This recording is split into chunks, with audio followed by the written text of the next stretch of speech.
before moving to what is doctrine of basic structure, let's jog off to the ancient history of our Indian constitution. Now, our Indian constitution is considered to be one of the longest constitution in the whole world.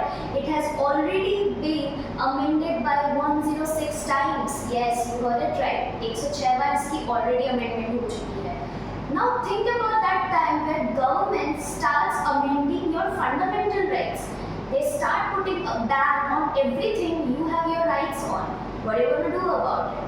Now यहाँ पे doctrine of basic structure का बहुत ही major role है.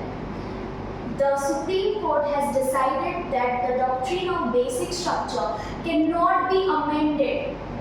Yes, you heard it right. The Legislative Assembly cannot amend the basic structure of the Indian Constitution. Now what is it?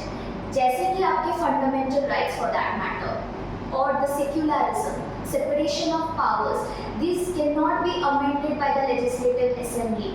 This cut down the power of the Legislative Assembly to do anything which is going against the idealism of the Indian Constitution. In this way, Keshavananda Bharati versus Union of India plays a major role for subsisting the Indian Constitution and upholding the doctrine of basic structure.